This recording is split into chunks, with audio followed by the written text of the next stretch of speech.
नमस्कार, आप देख रहे हैं टीवी 100 नेशनल, जहां हम आपको बताते हैं बाजार से जुड़ी हर खबर। बाजार की हर गतिविधि पर रहती है हमारी नजर। बाजार के सभी अपडेट्स पहुंचाते हैं आप तक। बनाते हैं बाजार पर रणनीति, जिससे आपको हो सके मुनाफा।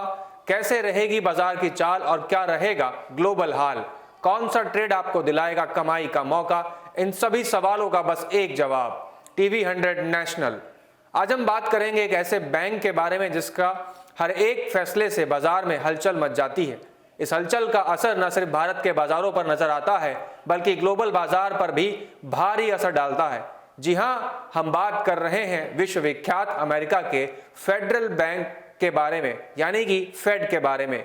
फेड को हम सेंट्रल बैंक ऑफ अमेरिका भी कह सकते हैं, या फिर यूं कहें कि अमेरिकी सरकार का यह केंद्रीय बैंक है।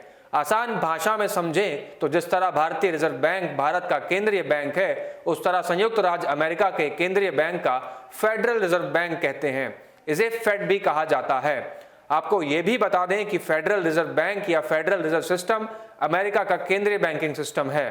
तो चलिए जानते हैं फेड के बारे में। अमेरिका का फेडरल रिजर्व सिस्टम, जिसे फेडरल रिजर्व या फेड भी कहा जाता है, इन दिनों सुर्खियों में है। इसकी मुख्य वजह यह है कि 100 वर्षों के इतिहास में पहली बार फेड के नए अध्यक्ष के तौर पर एक महिला जैनेट एलन को चुना गया है। फेडरल रिजर्व अमेरिका का केंद्रीय बैंक है, जिसकी स्थापना फेडरल रिजर्व एक्ट के जरिए 23 दिसंबर 1913 को वित्तीय संकटों से निपटने के लिए की गई थी। समय के साथ इसकी भूमिका में विस्तार होता चला गया। अमेरिकी संसद ने फेडरल रिजर्व एक्ट में मौद्रिक नीति के लिए 3 महत्वपूर्ण लक्ष्य निर्धारित किए हैं: अधिकतम रोजगार, स्थिर कीमतें एवं दीर्घावधि की ब्याज दर। यह अमेरिका की मौद्रिक नीतियों का निर्धारण, अमेरिकी बैंकों की निगरानी एवं नियंत्रण का काम करने के साथ साथ वित्तीय स्थिरता बनाए रखने एवं अमेरिका कोषों, अमेरिका सरकार एवं विदेश स्थित अमेरिकी संस्थानों को वित्तीय सेवाएं प्रदान करने का काम करता है। फेडरल रिजर्व का ढांचा board of governors, federal open market committee, America के बड़े शहरों में स्थित 12 क्षेत्रीय फेडरल रिजर्व बैंक, कई निजी अमेरिका बैंक एवं कई एडवाइजरी काउंसिल को मिलाकर तैयार किया गया है। फेडरल ओपन मार्केट कमेटी ही मौद्रिक नीति तय करने के लिए उत्तरदायी है। फेडरल रिजर्व में निजी एवं सरकारी क्षेत्र के लोग शामिल होते हैं, ताकि आम लोगों से लेकर निजी बैंकरों के हितों की रक्षा हो सके। फेडरल रिजर्व इस मायने में भी अनूठा है कि यह मुद्रा का निर्माण नहीं करता। अमेरिका मुद्रा United states department of the treasury बनाती है। फेडरल रिजर्व के बोर्ड ऑफ गवर्नर्स के सदस्यों, यहाँ तक कि अध्यक्ष एवं उपाध्यक्ष का चुनाव भी राष्ट्रपति द्वारा किया जाता है और उसे संसद मंजूरी देती है। तो अब तक जाना आपने कि बैंक क्या है और कैसी इसकी कार्यशैली होती है। जिस तरह भारतीय रिजर्व बैंक भारत के केंद्रीय तथा राज्य सरकारों के बैंक कर प्रतिनिधि एवं मार्गदर्शक के रूप में कार्य करता है, यह बैंक केंद्रीय एवं राज्य सरकारों की समस्त आय जमा करता है, व्ययों को भुगतान करता है तथा सार्वजनिक ऋण यानी कि पब्लिक डेब्ट की व्यवस्था करता है। ठीक उसी प्रकार फेडरल रिजर्व भी काम करता है। अमेरिकी फेडरल रिजर्व की नीतियों के नतीजे से तय होती है शेयर मार्केट की चाल। अमेरिकी केंद्रीय बैंक फेडरल रिजर्व द्वारा ब्याज दरों में बदलाव पर पूरी दुनिया भर की नजरें होती हैं। निवेशक मानते हैं कि अगर अमेरिका में ब्याज दरें बढ़ी तो विदेश निवेशक भारत जैसे बाजार से पैसे निकाल कर वहां लगाएंगे।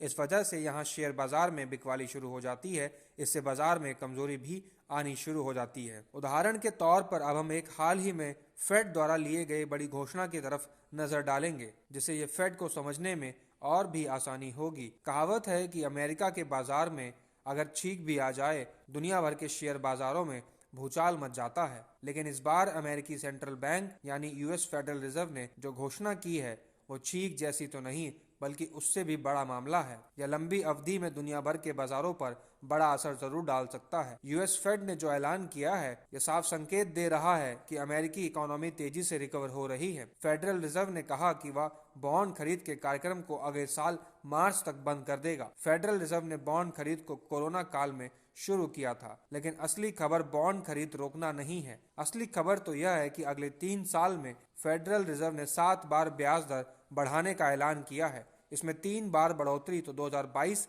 में ही कर दी जाएंगी और हर बार 25 बेसिस पॉइंट की बढ़ोतरी होगी। यानी अगले 3 सालों के दौरान अमेरिकी सेंट्रल बैंक कुल मिलाकर ब्याज दर में 1.75% बढ़ोतरी करेगा। ब्याज दरें बढ़ने का मतलब है कि निवेशक अपना निवेश शेयर बाजार या दूसरे जोखिम वाले विकल्पों से निकालकर सुरक्षित समझे जाने वाले विकल्प बैंकों में डालना शुरू कर सकते हैं। अमेरिका क्योंकि दुनिया की सबसे बड़ी अर्थव्यवस्था है और उसके निवेशक दुनिया भर के बाजारों में पैसा लगाते हैं, इसलिए वहां ब्याज दरें बढ़ी तो दुनिया भर में फैले अमेरिकी निवेशक अपना पैसा निकाल कर अमेरिका में मिलने वाले नए विकल्पों में निवेश कर सकते हैं।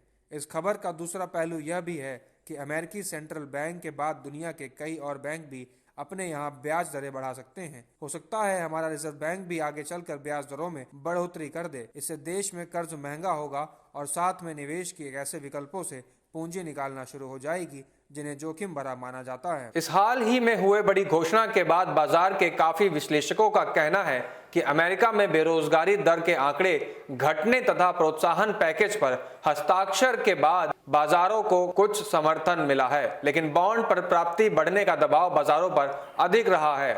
तो इन सभी चीजों के आकलन करें तो ये समझ आता है कि फेड का बाजारों पर क्या महत्व रहता है और इसके फैसले से दुनिया भर के बाजारों पर और खुद उनके देश के विकास में किस तरह से ये अहम किरदार निभाते हैं। तो आज हमने जाना कि फेड क्या है और किस तरह से शेयर मार्केट पर यह फेड असर डालता है।